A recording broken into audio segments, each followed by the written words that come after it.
Ya. Cerita dimulai dengan pembulian siswa bernama Jinsu oleh teman-teman sekolahnya. Jinsu yang dipukul habis-habisan akhirnya melawan, tapi tidak bisa berbuat banyak karena dikeroyok oleh temannya. Saat dipukuli, Jinsu memperlihatkan gejala aneh dan ekspresi mukanya berubah dan mulai menyerang dengan brutal dan akhirnya terlempar dari atas atap.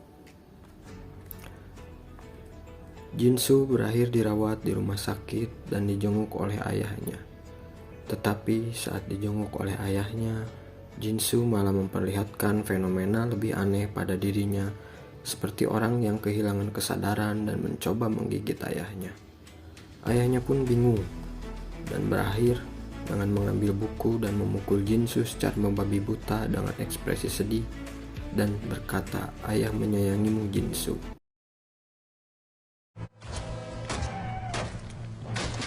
Lalu, mayat Jinsu pun dimasukkan ke dalam koper dan dibawa kabur dari rumah sakit. Tetapi, kagetnya mayat itu pun kembali bergerak di dalam koper dan mencoba keluar. Cerita berpindah pada suatu hari di sekolah SMA Hyosan.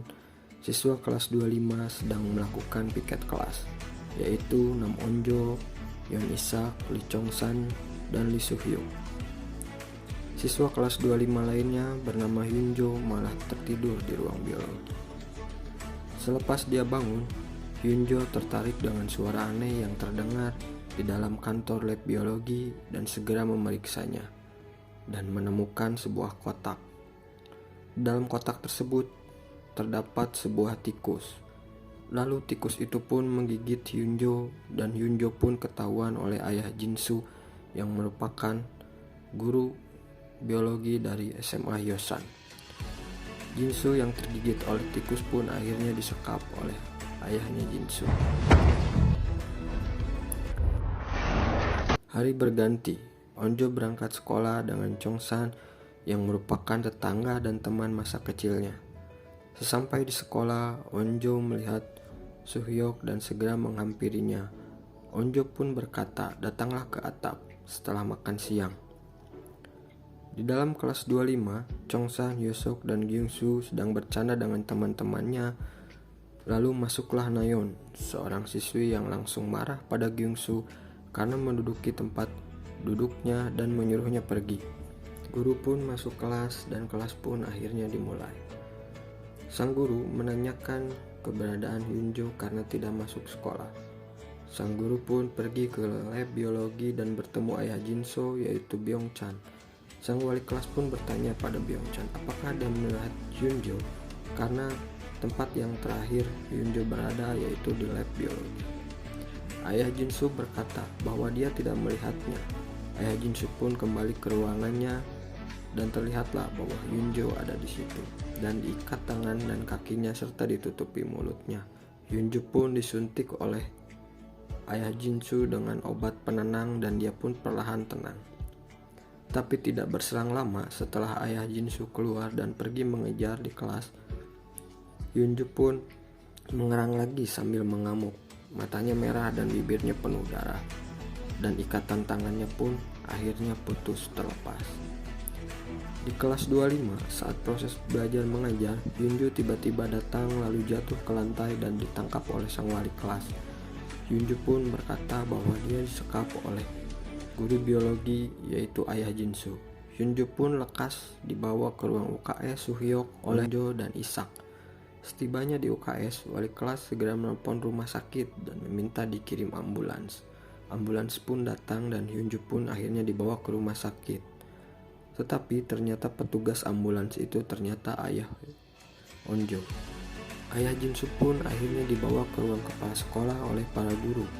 Ayah Jinsu pun bersikeras bahwa Hyunjo jangan dibawa ke rumah sakit, tetapi harus diisolasi tanpa memberitahu alasannya. Tidak lama berselang, polisi pun tiba dan membawa ayah Jinsu. Di ruang UKS, guru UKS sedang merapikan ruangan yang habis dipakai oleh Hyunjo.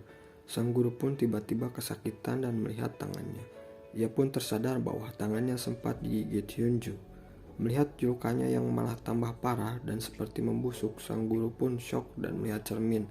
Matanya berubah menjadi merah, hidungnya pun berdarah dan akhirnya jatuh pingsan ke lantai. Cerita pun berpindah ke kantin sekolah. Saat itu Onjo sedang makan bersama Ishak dan curhat kepadanya bahwa dia menyukai Suhyok dan telah menembaknya, tapi Onjo bingung karena Suhyok tidak merespon apa-apa. Di lain tempat, Guinam dan teman-temannya yang merupakan pembuli di sekolah, Hyosan, berjalan melewati ruang UKS dan melihat guru UKS yang bertingkah aneh dan langsung menyerang salah satu para pembuli itu. Kembali ke kantin sekolah, Ishak memberikan saran untuk meminta bantuan Chongsan yang merupakan teman dekat Hyunsok, tapi Onjo menolaknya. Chongsan yang penasaran lalu bertanya pada Onjo, ada apa dengan Hyunsok dan mengapa Onjo dan Ishak terus membicarakan Hyunsok. Lalu Onjo pun akhirnya menyerah dan bilang kalau dia menembak Hyunsok dan meminta bantuan Chongsan. Tapi Chongsan menolaknya karena dia ternyata suka dengan Onjo. Onjo pun merajuk dan pergi meninggalkan kantin lebih dulu. Tapi tiba-tiba dari pintu kantin banyak orang berhamburan berlarian. Siswa-siswa di kantin seperti Chongsan, Onjo, dan Guinam pun bingung. Lalu tak berselang lama banyak siswa yang penuh darah pada wajahnya berlarian lalu menyerang dan menggigit para siswa di kantin. Onjo yang merasa bingung hanya duduk terdiam saat seorang siswa yang berlumuran darah berusaha menggigitnya. Namun itu tak terjadi karena Chongsan langsung menyelamatkan Onjo kabur melalui jendela kantin. Onjo dan Chongsan lalu berlari ke arah lapangan yang tidak diduga. Lapangan pun ternyata dipenuhi oleh para siswa yang sudah berubah. Onjo pun kabur ke kelasnya yang ternyata di sana ada teman-temannya. Lalu mereka pun membicarakan tentang hal yang terjadi dan sepakat bahwa mereka itu diserang oleh zombie. Tak lama berselang datang Hyunsok dan ketua kelas Namra dari jendela. Melihat hal itu, Onjo sedikit cemburu kepada ketua kelas, tapi dia diam saja. Cerita beralih ke rumah sakit. Hyunjo akhirnya diperiksa oleh dokter dan perawat. Pada saat pemeriksaan, Hyunjo mengamuk sampai badannya terbalik dan para dokter dan perawat pun keheranan.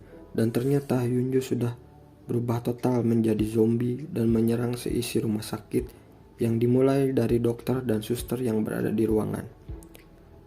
Di SMA Hyosan, Onjo dan teman-temannya berhasil menelpon kantor polisi dan memberitahu bahwa sekolahnya diserang zombie. Tapi petugas yang berjaga tidak percaya dan menganggap santai laporan tersebut. Tapi tak berselang lama, kantor polisi tersebut menerima banyak laporan bahwa di tempat mereka diserang oleh zombie, termasuk rumah sakit tempat di mana Hyunjo dirawat. Dan akhirnya mereka pun percaya. Kelas Onjo pun mulai panik karena kedatangan guru yang ternyata terinfeksi dan berubah menjadi zombie. Akhirnya, Onjo dan teman-temannya pun kabur keluar sambil dikejar pada zombie. Onjo dan yang lainnya akhirnya berlindung di lab biologi dan ternyata Ishak sahabat baik Onjo terkena gigitan. Onjo pun melihat Ishak yang tampak takut karena dirinya mulai mengeluarkan darah dari hidungnya dan lalu Ishak pun berubah dan Chongsan segera melempar Ishak keluar jendela. Tapi Onjo tak rela dan berusaha menolong Ishak yang hampir jatuh dari jendela. Onjo pun sedih ketika melihat Ishak yang menggantung di tangannya dengan ekspresi menyeramkan karena sudah berubah jadi zombie. Onjo pun terbayang kenangan bersama Ishak. Melihat Onjo yang tak mau melepas tangan Ishak, Chongsan pun memukul tangan Ishak untuk menjatuhkannya dan akhirnya Ishak pun terjatuh. Onjo yang sangat putus asa melihat temannya jatuh hanya bisa bersedih. Melihat keadaan di luar lab biologi yang dipenuhi zombie, mereka pun akhirnya memutuskan pergi ke lantai bawah melalui jendela. Di ruangan bawah ternyata ada sang wali kelas yang sedang berlindung dan akhirnya mereka pun berlindung di sana. Nayeon yang melihat Gyungsoo terluka menuduh dia terkena gigitan zombie.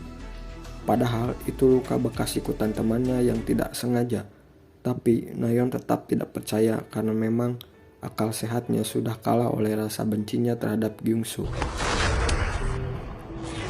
Gyungsoo yang tidak terima difitnah oleh Nayeon akhirnya mengurung diri di ruang siaran untuk membuktikan kalau dia tidak terinfeksi. Setelah setengah jam, Gyungsu pun tidak berubah, dan itu membuktikan bahwa dia tidak terinfeksi.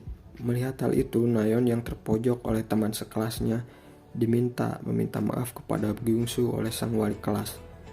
Nayeon pun akhirnya masuk ruang siaran dan meminta maaf secara terpaksa sambil mengelap luka di tangan Gyungsu oleh sapu tangan.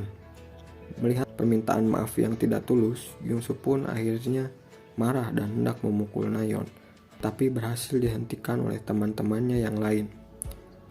Tapi tiba-tiba Gyungsu mulai mengeluarkan darah dari hidungnya dan itu pertanda bahwa dia terinfeksi. Gyungsu pun langsung berubah dan mengejar Chongsan dan akhirnya terlempar keluar jendela.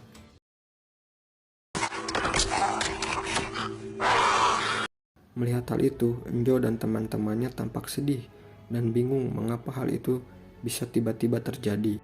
Namra pun tiba-tiba berbicara bahwa dia melihat Nayeon mengelap luka Gyungsu menggunakan sapu tangan yang telah dilumuri darah zombie. Nayeon tidak terima dengan perkataan Namra dan berusaha membela diri, tapi Namra menyuruh dirinya mengelap lukanya sendiri menggunakan lap itu. Nayeon mencoba membuktikannya, tetapi dia ragu-ragu, dan karena terpojok oleh teman sekelasnya, akhirnya dia berusaha, namun dihentikan oleh sang wali kelas. Nayeon pun akhirnya keluar dari ruangan karena merasa semua temannya sudah mulai membencinya, dan dia merasa tidak punya teman. Tapi dengan naifnya, sang wali kelas pergi menyusul Nayeon dan meninggalkan murid yang lain. Ya, sang wali kelas yang lebih memilih melindungi satu orang murid yang terbukti bersalah dan mempunyai sifat jelek dan memilih meninggalkan banyak murid yang tidak bermasalah dan sangat perlu sosok pemimpin seperti wali kelas. Di kantor polisi, ternyata infeksi zombie telah sampai. Melihat hal itu, ayah Jingsu akhirnya tersadar akan perbuatannya dan memberitahu detektif bahwa mungkin solusi dari wabah ini berada di laptopnya yang berada di SMA Hyosan. Sambil menahan para zombie, ayah Jingsu pun segera menyuruh detektif untuk segera pergi. Malam berganti pagi dan tim penyelamat pun tak kunjung datang di SMA Hyosan.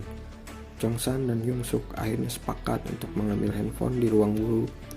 Namun sesampainya di ruang guru, ada seorang siswi yang merupakan korban bully, Guinam. Ternyata di dalam HP tersebut terdapat dirinya yang sedang dibully oleh Guinam dan teman-temannya yang lain. Suasana pun menjadi ricuh karena Chongsan dan siswi tersebut terlibat perkelahian merebutkan HP. Zombie yang lain pun berdatangan dan hanya menyerang Chongsan dan Hyungsuk, yang ternyata sang siswi itu telah terinfeksi, namun dirinya kebal dan tidak bermutasi menjadi zombie. Chongsan dan Hyungsuk pun berlari dan akhirnya terpisah. Chongsan lari ke arah ruang kepala sekolah dan mendapati Guinam sedang menyandra kepala sekolah. Chongsan pun segera merekam aksi Guinam. Chongsan pun memprovokasi Guinam dengan menyebut Guinam itu hanya kaki tangan tukang bully. Mendengar hal itu, Guinam tidak terima dan sangat marah. Guinam pun akhirnya membunuh kepala sekolah lalu mengejar Chongsan yang lari. Hyungsuk yang terpisah berhasil kembali ke teman-temannya dan menjelaskan bahwa dia terpisah dengan Chongsan dan tidak berhasil membawa handphone. Pada saat yang sama, Chongsan pun kabur ke perpustakaan dan di dalam perpustakaan, Chongsan pun berkelahi dengan Guinam.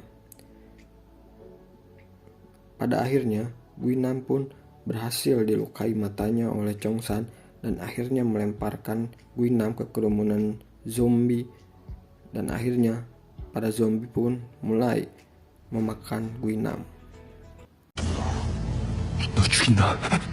Beberapa saat setelah kejadian itu, Guinam pun akhirnya tersadar. Sambil terheran-heran menatap cermin, apa yang terjadi pada dirinya. Akhirnya dia ingat bahwa ini semua terjadi karena Chongsan, dan ia pun akhirnya berniat untuk memburu Chongsan. Guinam pun berjalan dengan santai karena ternyata dirinya pun telah berubah menjadi manusia setengah zombie.